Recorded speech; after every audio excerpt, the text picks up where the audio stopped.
আসসালামু আলাইকুম। কেমন আছেন সবাই? আজকে আপনাদের সাথে শেয়ার করব ঝুরঝুরে ছানা সন্দেশ।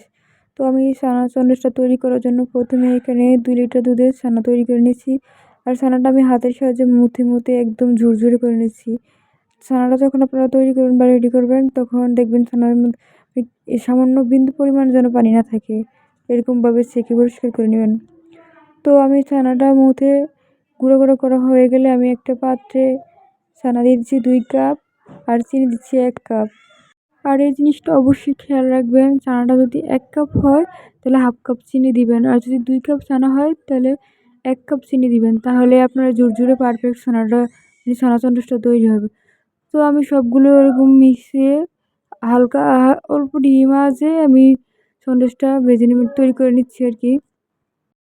চুলার আঁচটা অবশ্যই ডিম করে রাখবেন, না হলে সন্দেশটা পুড়ে যাওয়ার চান্স আছে। তো আমি সন্দেশটা একটা খুন্তির সাহায্যে নেড়ে অপেক্ষা করবো যতক্ষণ পর্যন্ত আমার সন্দেশটা একদম পারফেক্টভাবে তৈরি হচ্ছে না। তো পুরো চিনিটা আমার সন্দেশের সাথে মিশে গেছে। একদম দেখতেই পাচ্ছেন কীরকম ঝুরঝুরে হয়ে গেছে। কোনো আঠালো ভাব নেই। একদম ঝুরঝুরে সন্দেশটা। তো আজকে এই পর্যন্তই। সবাই ভালো থাকবেন, সুস্থ থাকবেন। আল্লাহ হাফেজ। নতুন ভিডিও পাওয়ার জন্য আমার চ্যানেলটা সাবস্ক্রাইব করে রাখবেন। আসসালামু আলাইকুম।